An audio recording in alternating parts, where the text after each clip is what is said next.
I got an itch. Hello, beautiful people. Welcome to those of you who are now first joining our channel. And we have here the wonderful, the illustrious Denise Ramon. And I'm not going to say her, Paula said, quit saying their links because it's going to be in the description box. And people are bored with all that stuff. So, okay, I'm not going to say it. But anyway, so we have Erik, my son in the afterlife, who is going to bring back Saint Hildegard of Bingen. Erik, Yes. love you, by the way. He says, I love you, Mama. He says, I love you a lot. Looks like your big sister's about to have her fourth baby. So try to He, keep up with us, huh? when you said that, he just went pop like a balloon. Oh gosh, she looks like she's about to. Oh, bless her heart. Okay, she put a picture of her belly on social media, so it probably scared a lot of people off that platform. All right, so we're going to talk to Hildegard of Bingen, and I'm going to be honest. When I first thought, well, we're going to interview this, it sounds like it would be a boring interview, but oh my god, it was not. Anyway, Saint Hildegard, born in 1098, she died in 1179 at the age of 81, which is amazing for that Wow. time. She's known as Saint Hildegard and the Sibyl of the Rhine, and was a German Benedictine abbess, a polymath, active as a writer. Oh, polymath. Active as a writer, composer, philosopher, mystic, visionary, and as a medical writer and practitioner during the High Middle Ages. She is one of the best known composers of sacred monophony, and I looked that up. It's quite interesting, as well as the most recorded in modern history. She has been considered by scholars to be the founder of the scientific natural history of Germany. And so we asked a lot of questions that I won't, you guys just need to go and see, part one. It's cool because you know what? She was the first to describe in written words the female orgasm. So I know you guys want to check that out. But let's go on. Are you here? Erik says, yes, she's here. And, And I'm thank you for fascinated that we have this type of history recorded of this person. That I think is so phenomenal. Like I don't even have my grandfather's first name on my father's side. Wow. And I just think this is so phenomenal how we have this information. And Erik says it's because this really was needing to be preserved. And Yeah. there was a person that requested this person to be interviewed because Erik is saying that person has a direct link, a connection, a previous life with this person. Wow. That's why there was such that curiosity to have this person brought in. Yeah. I can't remember who, but yeah, you're right. Somebody did recommend her. Yeah. Yeah. There's a Yeah. connection there, a past life So connection. cool. So cool. Mm-hmm. Yeah, but thank you so much for gracing us with your presence again. We've learned so much about you already. She's a very strong woman and Oh yeah. very well spoken. She's but not English. Because I don't know what it is when they don't speak English or when their first language, it kind of gets clogged up until I acknowledge it. So English wasn't her language. Right. And so, yeah, so I think everybody speaks English, obviously, because of, ignorant on that part. But yeah, she comes is a very strong woman. And she's like, she feels very honored and feels, Oh, what do you call it? I feel like a ton of gratitude that her voice is being heard again. it needs to be. All right, we'll Yeah, start with questions. Question number 21 is where we left off. Hildegard, or Saint Hildegard, or I can call you Miss Bingham. I don't know. Bingen. I'm watching Drop Dead Diva, and that's Jane Bingham is the character, but so I get it mixed up. Anyway, Saint Hildegard, did you feel like you were a woman ahead of your time at the time when you were alive?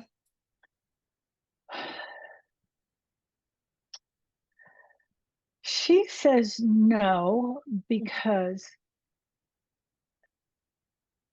it was so natural for her to be and feel. She says how she was feeling. Yeah. And she said there were others around that knew things too, you know. she says, I don't want to say I was hand selected, but there were many of us that were selected with these type of abilities, she says. Um, she doesn't want to, she seems very modest about it, very humbled about it.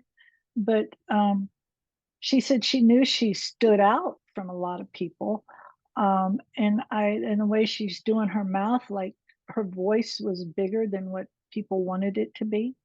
And so she knew that that was uh, definitely a problem, but she couldn't control her voice. I guess like she wasn't going to shut her words and close her mouth. She's showing me she wasn't going to close her mouth to speak what she needed to speak.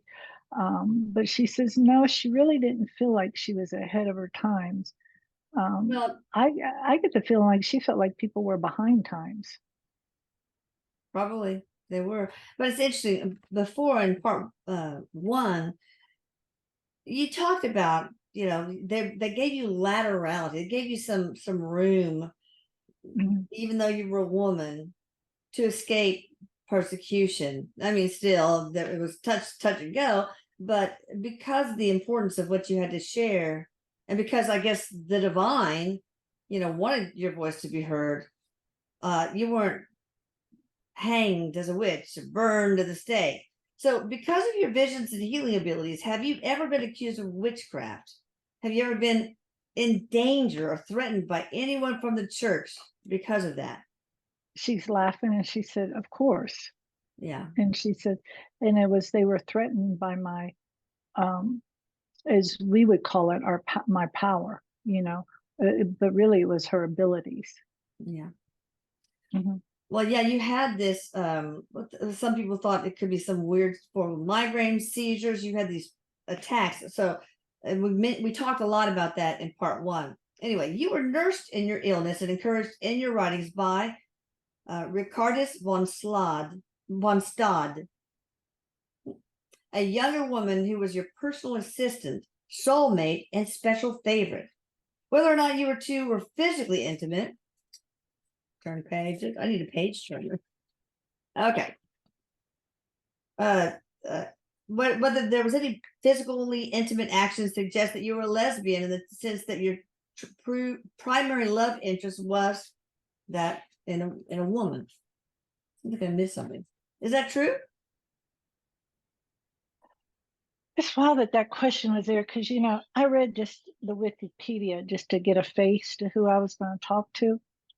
And I right away felt that she was a lesbian. I'm going to tell you that. So to answer this, so she says, yes, in today's terminology, yes, that's, what you call it. But Mhm. she's telling me they didn't call it that back then. She says it wasn't labeled at that. She says that came much later. And she says there's a reason why it's called what it is, a lesbian. It's less of a being. And she says, so she said, yes, but it wasn't, it was more, it wasn't just about two people that have a chemistry that are hot and heavy together.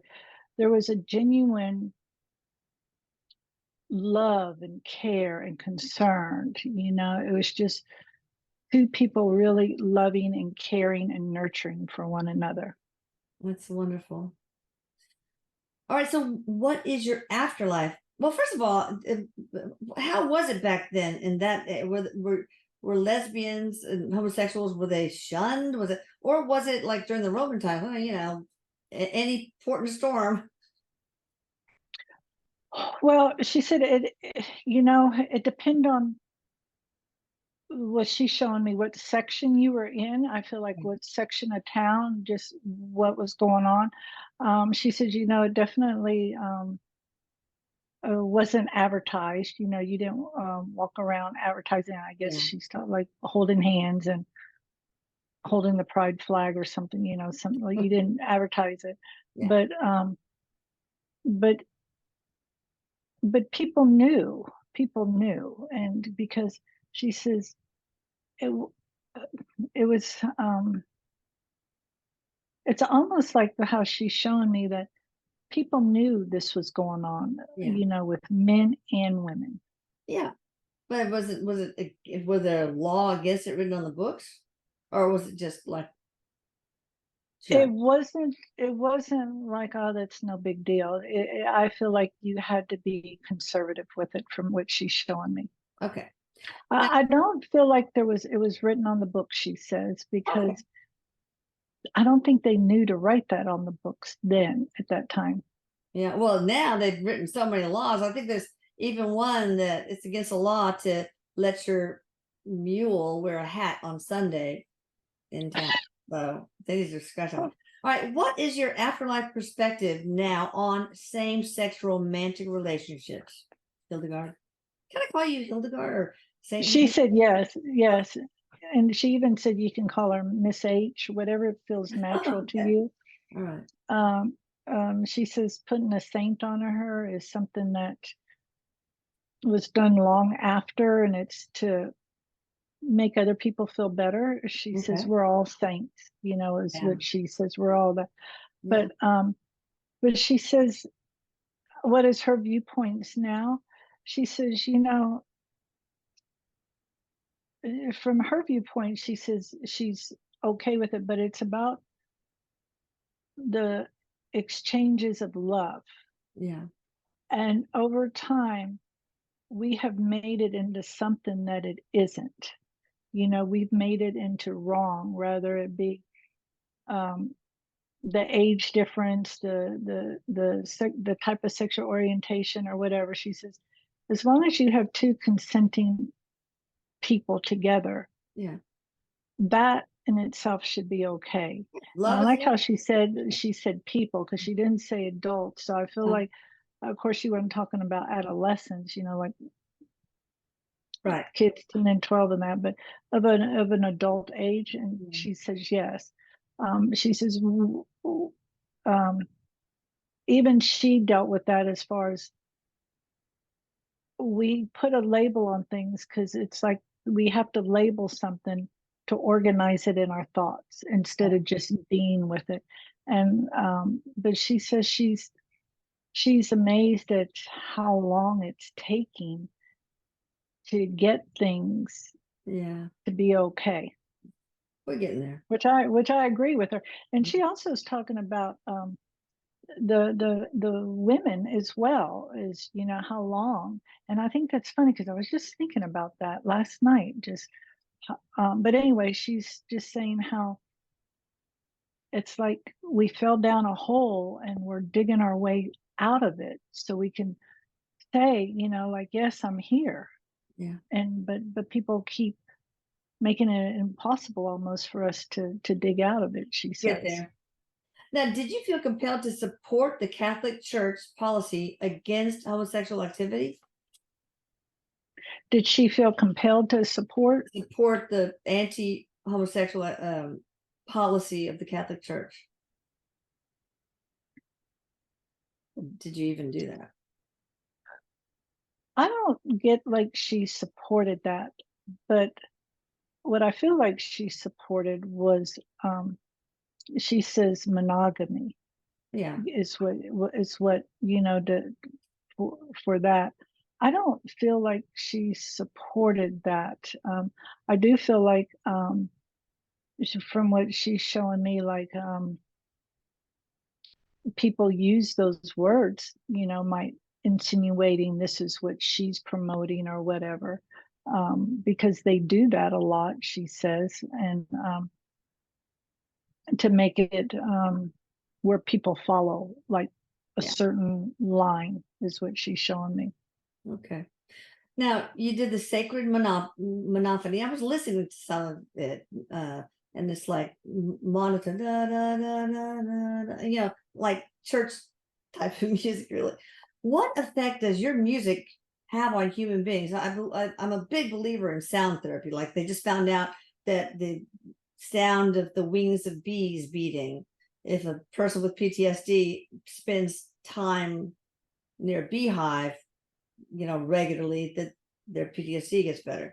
How does That's amazing. that music affect your music affect the human condition on a mental, emotional, and physical level? Does the music beautify the human auric field?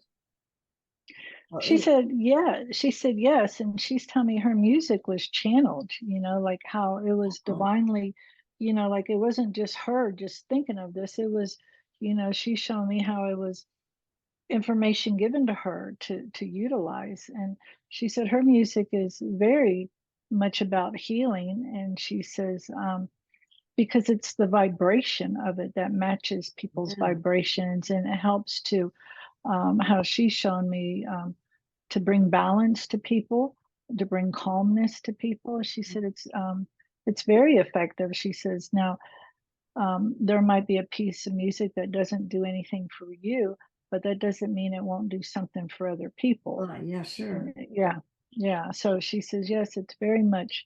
Um, she says music is about vibration. It's about with our own vibration connect the connection.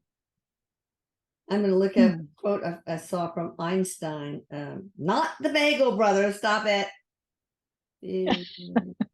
That's what comes up. I mean, come on. Future of medicine. But anyway, while I'm doing that, so what kind of effects does it have physically, mentally, and emotionally on various people? I guess obviously it depends on the person. Well, she says it depends on what the person wants. If the person's wanting healing for something physical or that, they can, and that music resonates with them, they can sit with that and it can help in their healing process. She says it Yeah. definitely helps a lot with depression. She says because there's a certain tone that depression has, that Yeah. this kind of helps get in there and to like shake it loose in that. And she says, but it just depends on what you want. She says it can be, it can heal you. She Yeah. says from any physical disease, terminal or whatever, it can heal you from that. Um, she says it just depends on what you want it for. Well, I mean, that's why I think scalar healing, but that That's what she they says. really works. Here's what Albert Einstein said. Um, He claimed that every substance has a vibration, including us, and the electromagnetic field produced by a cell reflects its vibrational frequency. One of his famous quotes was, "The medicine of the future will be frequency medicine." And there was something else that he said about our reality. The vibration that we choose will be the vibration of our reality, or something like that. I'll have to look it up. Actually, I'm going to put it on TikTok, so don't worry about it. Okay, what percentage of your music, Hildy? You said I can call you anything. Music compositions has been accurately translated in modern times. What's the percentage? Yeah. She says some pieces have been very accurately, you know, presented, transcribed and stuff. She says has been accurately copied, or however you want to put it. Um, I would say she's showing me like 30% has been accurately done. And then the rest, she says, you know, she gives me like between 70 and 75% Well, has been people can accurate. make it their own, right? They can make Yeah. their own rendition. I'm sure some of these others also channel tweaking of your musical composition. Well, she says what they did was they kind of enhanced hers Oh, from what they were getting, So I don't get like she feels like they did anything wrong yeah. or they messed it up or anything. It's got a, she says it's kind of like a, what we call like a remix or, Okay. and stuff. Yeah. That's funny. Cover bands, the cover bands for your music. What advice do you have for modern composers, musicians, and singers? She says to, her big thing would be to spend more time in, she says solitude, because she says, you know, not everyone, she says, but a lot of people are wanting to compose or produce the next big thing. Yeah. And it's about going inward as to why you want to compose or create the next big song. Because when you can really get in touch with that, she says, it's already, as we would say, a masterpiece. It's a hit. That's awesome. What are the best uses and intentions for music? She says, healing, definitely healing. Oh my God, perfectly said. All right. Is the music in heaven, and Erik has talked about this, the same as the one you composed here on earth? If not, can you describe the difference? She says, You join in and give your spin on what music is like in heaven, if you want. well, she says it's very close. It's very close. But she says it's very clean, what she composed, what she produced, is very clean. And when she says clean, not dirty, but it's just like without, Without discordant noise, without, yeah, I get it. just very clean is how she says, without outside interference of what they think or something. It's just very clean. But she says, it's very close, but she's telling me, and I have Erik here, I don't think we have the instruments to produce the music from the other side, but we have instruments that come real close. And she says, there are a few people here on this planet alive today that can do it with their own voice without any man-made instruments, that can almost like replicate the music from the other side. And I feel like there's a woman around here. It seems like she's in Europe part of the country, that has a voice that it's just so hypnotic. It's like very angelic. And how she's having me, how she's talking to me, it's like we will probably hear about that. It'll, because today's social media, YouTube, TikTok, Yeah.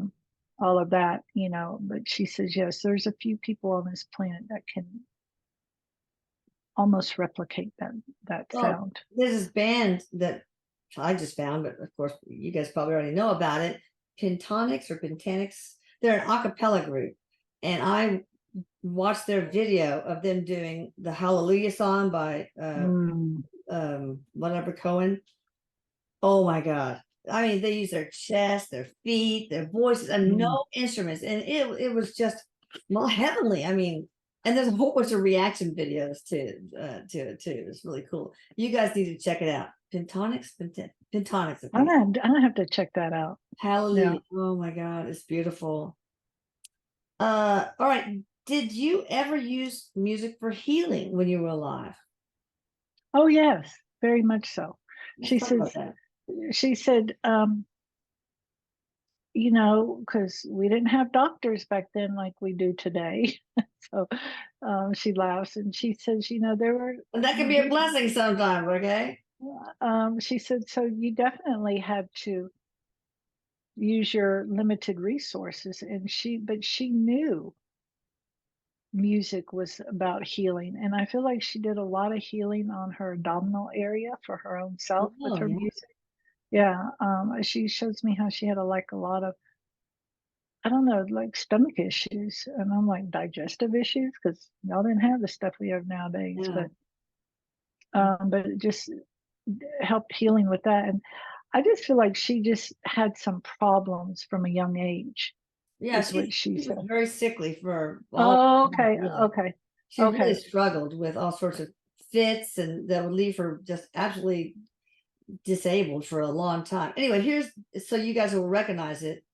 Here is what's the Pentonics thing looks like. I'm not gonna play it over. I mean, it's just beautiful. It's out in the middle of that little guy is so cute. It's just amazing.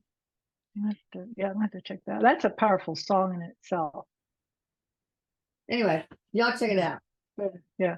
I get 20 cents every time somebody plays it. Just kidding. All right. Oh, if you did use music for healing, of course, they also want to know, did you combine it with herbal remedies? You had herbal remedies too. Well, she said yes. Of course, we didn't talk about it like, oh, I got a herbal remedy for stuff. She said, because she shows me it's just like a knowing that you would go get this or go get that Yeah. from the fields and stuff or the trees, and you would put this stuff together. She's showing me, and maybe because I've had a lot of dental work done, how she's done stuff to even heal her own teeth Wow. through that. And she's saying through the herbs, the natural things, the plants that she would see, Yeah. that helped with that as well. She said, Herbs are yeah. energy too, and if the energy match is something that will improve your frequency and therefore your health, I can imagine. Now, how did you develop the connection? And what advice do you have to help us all? I guess they're talking about the connection of music for healing, herbs for healing, things of that nature.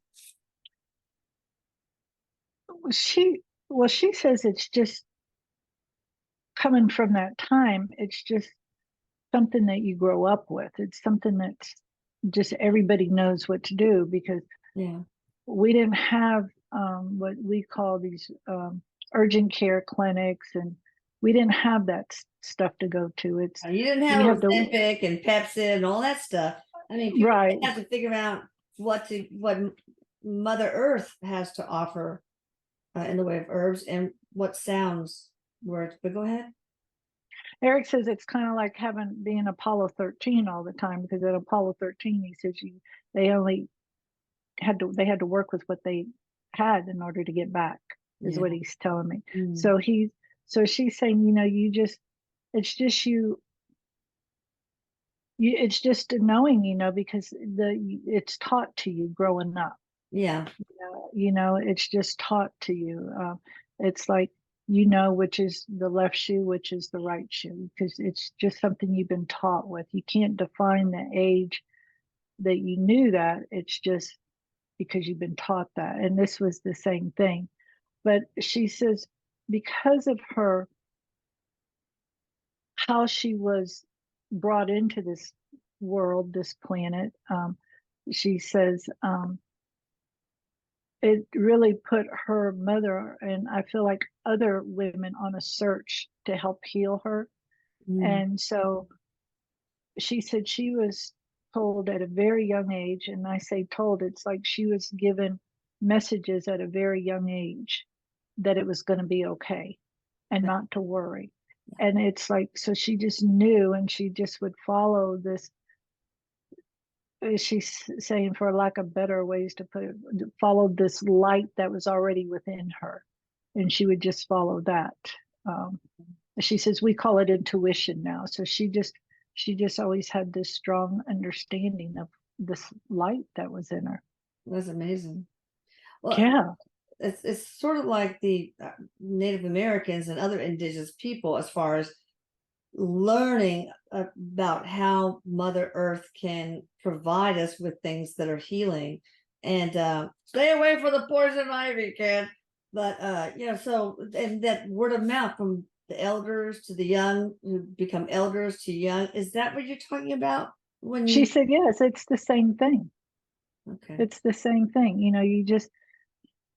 It's like you've always known the left shoe was on the left foot and the right shoe was on the right foot. It's just something that you learned. She Yeah. says, think about it. When did you know that that was your left foot and when that was your right foot? She goes, Wow. very probably hardly anybody can say when they learn that. Yeah. It's just taught to you. It's recipes that are taught and down from generation. And she says, not too much of that happens now. And she says, but it wasn't a secret on how to do these things. It was, you had to know these things for survival. You had to know what berries were okay to eat and what ones weren't. You had to know. She says it's just taught. Okay. But she says, yeah, the Native Americans and the other indigenous and other tribal people also did the same Had thing. to. They didn't have no internet because that was all Now, before Al Gore was born. So they couldn't yeah, Google it. and she's saying that nothing like those things weren't kept a secret. Yeah, that's good. It was just, it was shared. All the information was shared. It's awesome. That's good because you can share the experience. And I don't know about adding that too, because Johnny, he had an upset stomach after that one. So yeah. So what was your crossing over experience like, Hildegard? Was it like you were expecting it to be? Um, she says it was more than what she expected it to be, because even though she was given stuff prior to her transition and all that, it's still coming through a human filter. Of course. And so, of course, she had no fear. And she said she was delighted to go to when it was her time. She said she very much loved it here. She loved the work here, she says, but it was much more than what she could have imagined on the other side. She said she shows me that she was greeted with open arms, like, she says it's almost like, you winning a gold medal, finishing a marathon. You just did the best thing. She says Yeah. it's just amazing the greeting you get from when you're there. And when she's doing that, she's hugging Erik like, he's part of that. He's Oh, part of that group that does all of this, and that yumminess of that joy, that love that she's saying. And it's like she has tears because she really still works with people to to keep having that coming. And she's even saying the person that requested this interview mm, has a direct connection to her. I just got mm. chills on my leg from Wow. that. And that person should really spend time in meditation with her. And I bet they could really Yeah. connect Total and connection. really kick up, yeah, and have a really profound conversation going with one another. So But was she that says it's gorgeous. It's mm, gorgeous on the other side. what was that the biggest surprise? The fact that spirits welcomed you with open arms, or was it the sounds, the colors, the All of that, but it's, well, she says the biggest thing was to know that there is no end. Like, mm, in the way she shows me that, it's like she has roads and roads, ROADS, roads and roads of multiple lifetimes that she can continue doing. awesome. And not just here on this planet, but other places, she said. And Wow, it's her choice to go whichever way she wants to go, she's showing me. absolutely. So talking about other lives, what past life, what future life it could be, influenced this one as Hildegard?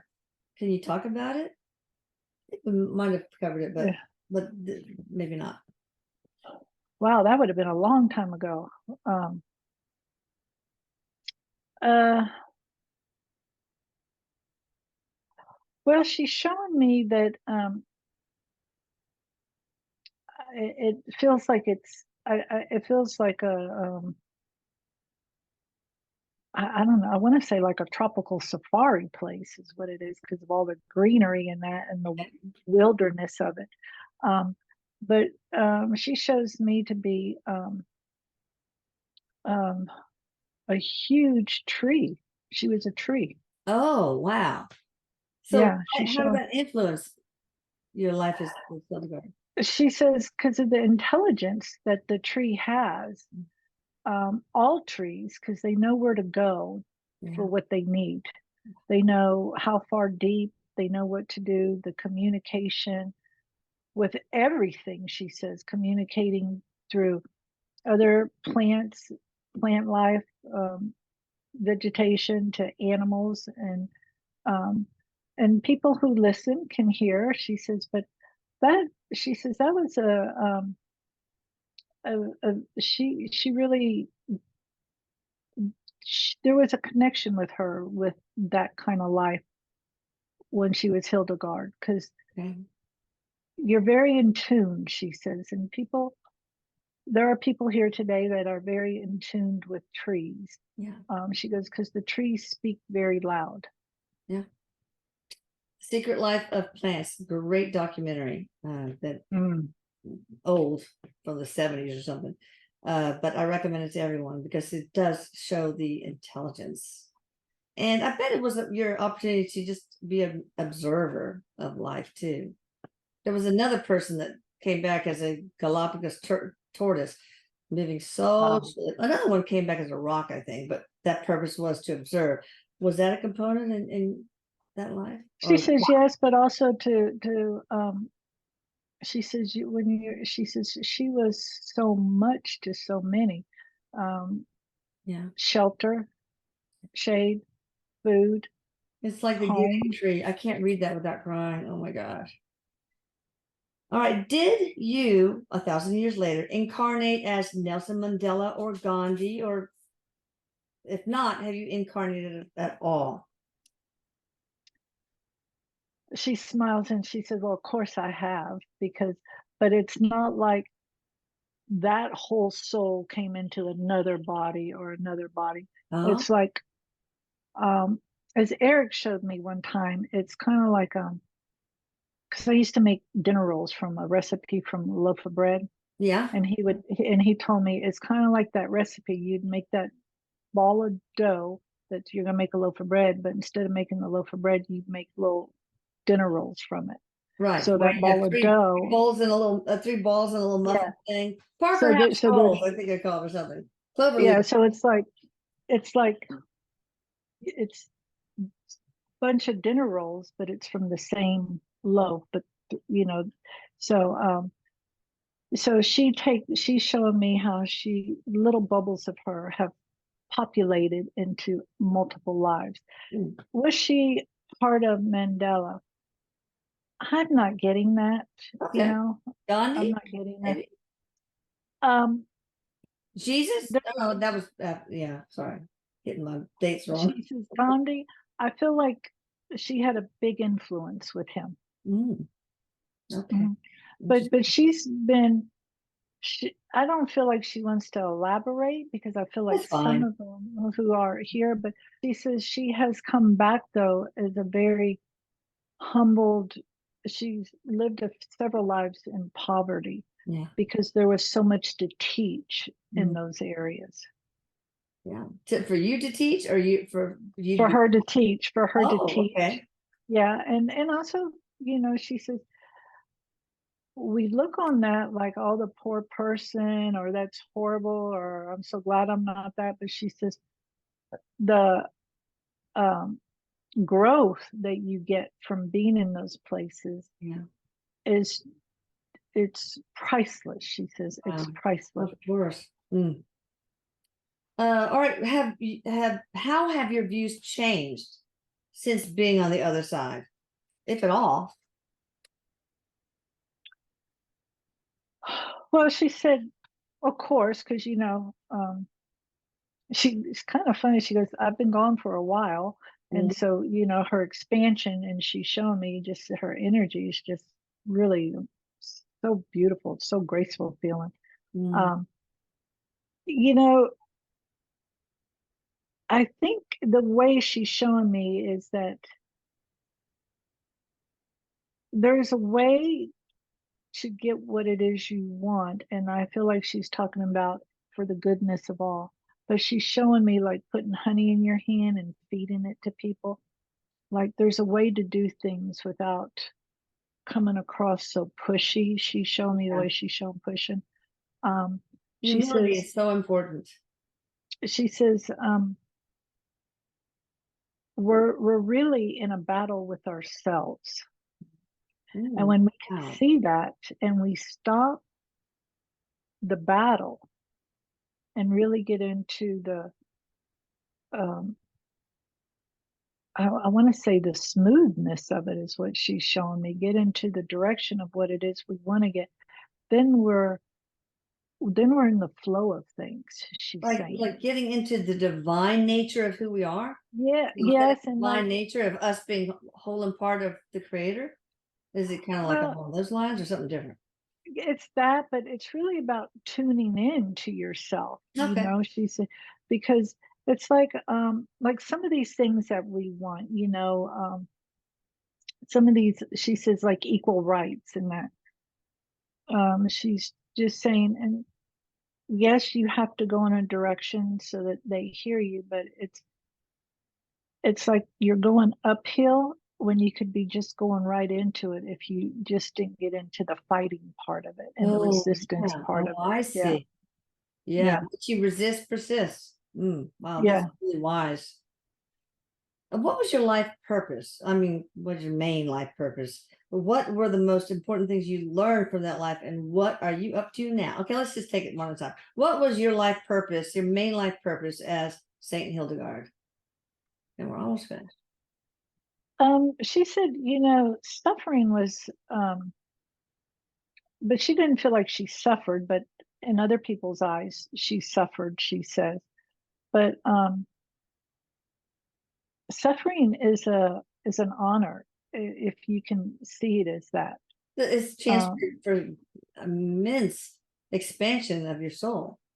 it is, but you can also get that while you're here. She says, Yeah. like she had direct messages she's shown me, that, Yeah. and she says, because we all have access to that. We're because there's no one more special than the other. So, Mhm. but Well, when you're religions have taught us the opposite. They taught us, only the Pope can, only, that's no, that's we have true. the, yeah. So we are the ones that can control you. So yeah, that Yeah, has made it difficult. In the yeah. olden days, the really time of the mystics, etc., before organized religion and the patriarchy kind of society took root, people were able to stay in tune more with the divine and with their internal divine, right? She said yes. It's when before fear really took roots, Yeah. and but she says we all have this, and she goes, that's why you see it with people who are severely deformed or have a disability, how they really know, get in touch. And she's shown me this man who was in a wheelchair that died, that had, I can't remember his name, how he just knew stuff. And, it's because we have to sit with ourselves. Mm, yeah. And so she says, but you don't have to be in those shapes to have that same effect, to have that same opportunity. She says, there is this great big spirit out there waiting for you to answer the phone. And Yeah. when she You says need to that, get off your it's iPad within. and your iPhone, probably, right? Yeah, she said, yeah, she's saying you can go within, and Yeah. and so when she's saying that, I'm like, well, that's easy for some people, but it's very complicated for others. And she says it's about sitting still with self Yeah. long enough. And when she says that, she's not showing me just one day; it's showing me over a length of time. Yeah. And you will hear the greatness, she says, start speaking, because it's not for just a few. But she says that. And then what was the other part, the question? What were the most important things that you learned from that life? Humility, being humble, and Mostly because of your illness, or what just so sick all just the time? because she said, because you had to, you know, she says it's the same then as it is now when you're working with a lot of people and needing things. You have to be humble and just, it's like when you ask for something, request something, you just can't have your energy in their space. You got to allow them to have their space and you sit with yours. Mm, Because when you don't do that, your energy is influencing them. And a lot of times it doesn't influence it in a good way. So mm, it's about you go over there and ask, and then you come back to your place and you do whatever it is you want to do. And mm. she says, and that takes practice. One of the things she says she's very proud of is her ability to assert love and show it and give it in a very, um, I want to say, strong way, because she didn't walk around with sugarcoat things. She just said it as it was. She's a very strong woman, Mm. but yet her words came out with love. Oh, so tough love And thing. Well, she said, Honest love, maybe more so just real honest love. Is that what it that's what is? she says. It's honest love. You just didn't have to like, oh, I bet you she's not going to let me do this today, or because she was consistent with Yeah. everything, and she just loved to share everything. Mm. She was all about sharing. Have you ever been a mother in any other life? Because I know you weren't, and your one is Hildegard. Oh yes, she says many lifetimes she was a mother, Okay. many lifetimes, Yeah. but she couldn't have been a mother in this lifetime and do the work that she did. You know. All right. So what are you doing? What are you up to now? Somebody wants to know. Well, she said the higher part of her, the higher self, that bigger part of her, I feel like is, and when I say that, it's like the majority of her, the chunk of her, is, she's still.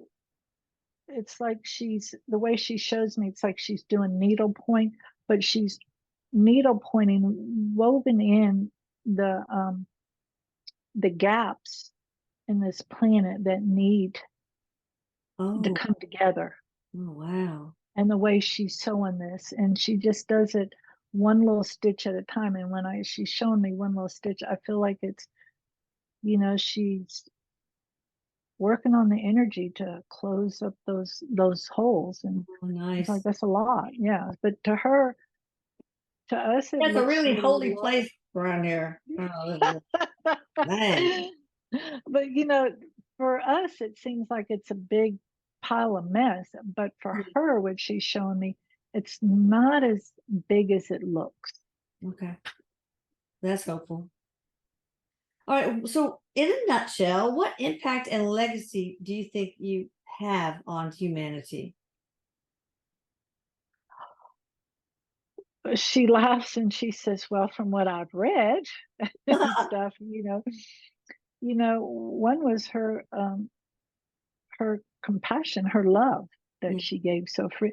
Of course, her music and that, but through her music was love and stuff. Well, And that's true. and Yeah. and she says, back then, she says, I think it's funny how she says back then, your intuition, she says, is what everybody went by, Yeah.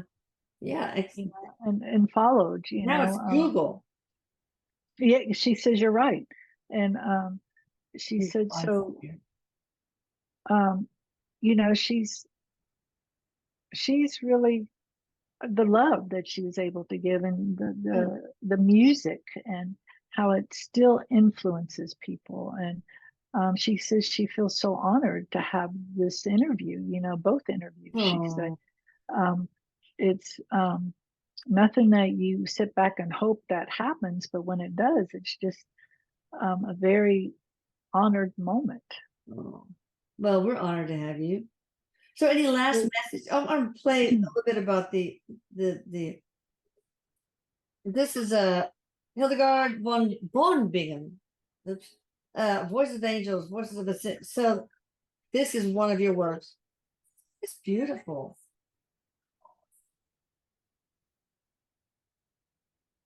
right? So, y'all check it out. Yeah. Sacred Monopoly. All right. So, any last messages for us in times like these? Well, she's with Erik, and Erik's here, and you know, she's she's feels she wants to thank you for the work that you are doing. Oh, She says, you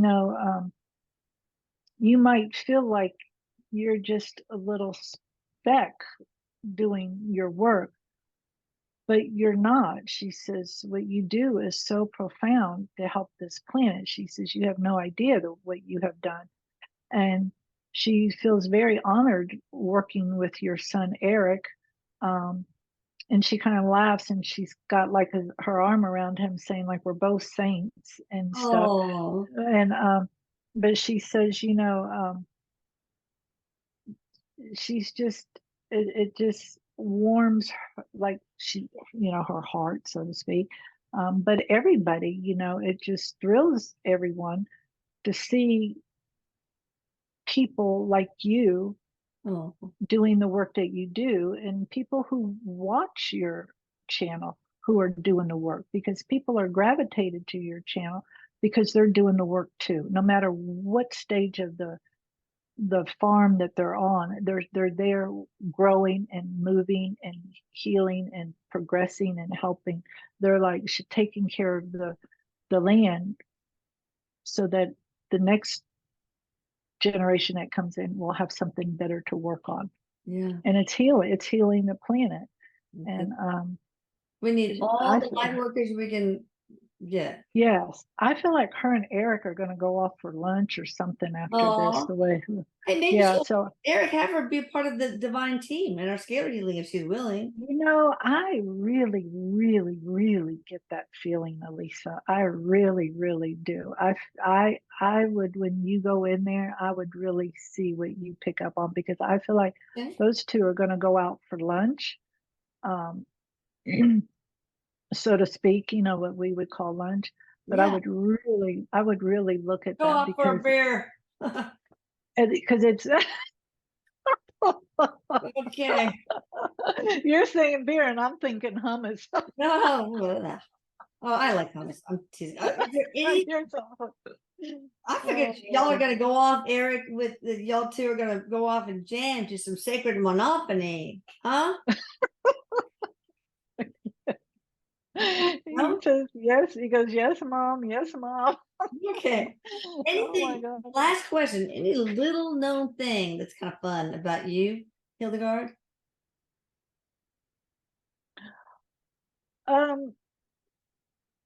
Well, when she says, she's telling me she loved to dance.